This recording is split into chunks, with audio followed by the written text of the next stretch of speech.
Ayan, so welcome back po no dito sa Day Enrica YouTube channel. Well guys, mabilisan lang no.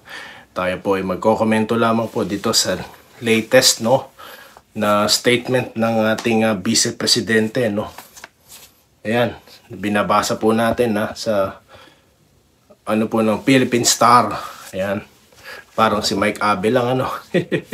Pasadahan natin ng konti yan si Mike Abe mamaya no. Okay. Ito po ang sinabi ng ating Vice Presidente, no? Ang leaders daw, hindi dapat po namomotivate, no? Ng pera, cocaine, at ng champagne. O, tingnan nyo. So, ano pong ibig sabihin yan? No? Ano pong ibig sabihin yan? Yan po ay ilan, no? Sa posibleng mga dahilan kung bakit talaga siya tumiwalag, no? Sa gobyerno ng Marcos admin. Ano po? Siguro yan po, no? Yung dahilan at inaantay na lang natin yung confirmation no kung yun na nga di ba at marami po siyang mga sinabi bago pa yan di ba natalakay na po natin kasi nga unang-una may open letter siya di ba about sa PNP dun kay Marbil in particular no yung chief PNP tapos yun na nga itong ang mga tawag dito binakbakan niya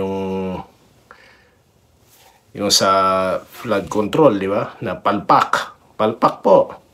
Tapos ito pang yun ngang PhilHealth no, na supposedly dapat po talaga yung mga pondo niyan may kinalaman sa health, di ba? Dahil ang dami pong walang mga pampayad ng bills, di ba? Pero ang ginagawa nila, ayan, binabalik no. At may kukubra, no? At yun na kahapon sa content natin, sinabi ko sa inyo, panoorin nyo yung kay Ted Filon, no? Doon, no, mag-isip lang kayo kung sino mga posibleng kumubra doon. Dahil self-serving po ang nangyari, no? Sa aking obserbasyon, self-serving yun. Naglabas ng resolusyon, no? Pagkatapos, ayan na. So, yan po, no? Yun ang sinasabi ko sa inyo, mapag-isip po dapat kayo. Hindi po ba? Naintindihan ko kung kayo po'y panatiko, no? Kung kayo mga loyalista, no? Pero dapat po talaga mag-iisip. Hindi po pwede yung basta idol nyo lang. Tanungin ko kayo, ano po bang napapala nyo? Ha? Ano po bang napapala nyo sa patuloy nyong pag-iidolo sa tao na ito? At gaano nyo kakilala, no?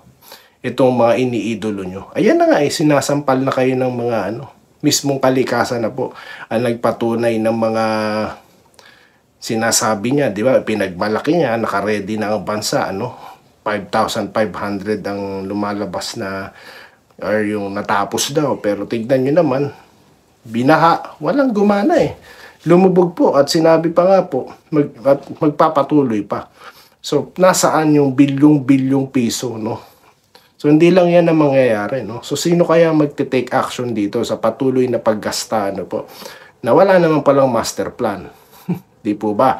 So, yun na nga po ang sinasabi ng Vice Presidente. Gagamitin niya yung kanyang opisina para po magsalita na sa mga ganyang bagay. Dahil hindi po pwedeng manahimik. Tayo po, nakakapansin tayo. Kaya nga po nagsasalita tayo ng ganito sa ating content. Para lang po may mapag-isipan. Di po ba? Kasi po, sa bawat liderato, kailangan po talaga na may pupuna. Di ba? Para naman po sa check-in balance. Mahalaga po yan wala naman na talaga kasing oposisyon, di ba? So si BP na lumalabas na oposisyon, no? Yung mga Duterte na mismo, no? At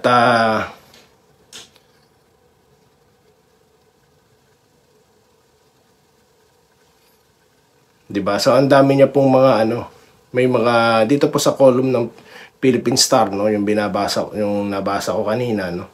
So yan po yung yan po yung matinding pasabog niya, no? Yung matinding mensahe niya, no? Sa ating mga kababayan. Para po talagang tayo ay makapag-isip, hindi po ba? Para hindi po tayo magoyo, no? Minsan na tayong nagoyo, di ba? So, ito, papalapit na yung election, di ba? So, mag-isip po tayo ng maigi, no? Kung gusto po talaga natin ng maayos, no, yung na-address po talaga yung issue no, halimbawa sa pagbaha, sa health, 'di ba? Sino ba talaga yung mayroong pakialam. Yung may nalalaman, sabihin na natin. At dapat po talaga may address. Totoo po ba talaga ito? No? Kasi nga may testigo na po na hindi talaga minimension ng media. No? Ayaw talaga nilang topic yan. Samantalang yung iba nga dyan nagre-release ng mga testigo, nakapiring pa. No? Nakapiring, nakakover pa yung mukha. Ito hindi, open na open yung katibinag.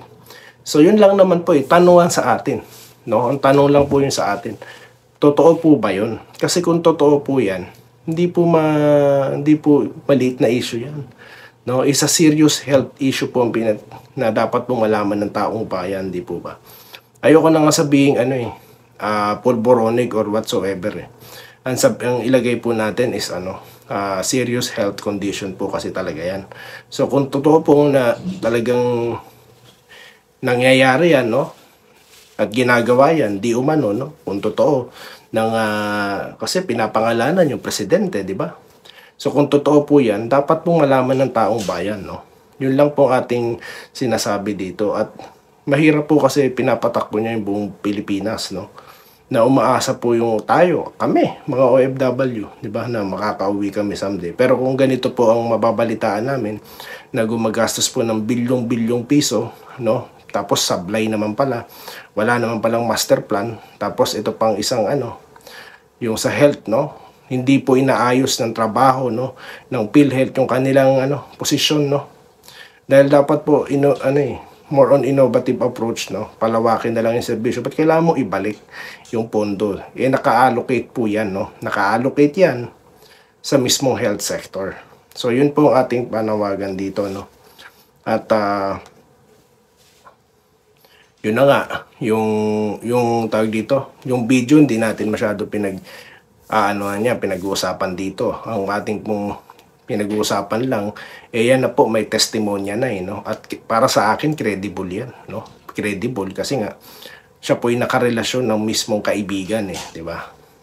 At 10 years po yan. At kapag po kinausap nyo yan, kung humarap man yan, saan mga sabihin na natin siguro sa husgado, no? Or kung sa mga hearing, tingin ko may ilalabas pa yan. Dahil hindi po yan maglalakas ng loob na iharap yung mukha niya ng ganyan-ganyan lang, no? Meron po yan. Kaya nagtataka ako sa media natin, no? Bakit tahimik? Ba't hindi minimension? Hindi po ba? Mas pinapansin pa natin yung iba pang wala namang kinalaman, no? Yung mga seryosong usapang pangpamilya, no? Bakit ay ang mga importante? Tanong lang naman po sa atin, pamumuna, po? Kasi po, serious matter po yan na kailangan po ma-address. At yan na nga po, nagpipresenta na ang Vice President, no? Na we deserve better. Di po ba? So yun lamang po ang ating komento at mamaya po babalik po tayo for more. At muli, maraming salamat po sa inyong pagtutok at magkita-kita po tayo sa mga susunod na video content. Dito lamang po sa Day Enrica YouTube channel. Mamaya na po yung kay Mike Abe. Muli, maraming salamat po sa inyong pakikinig.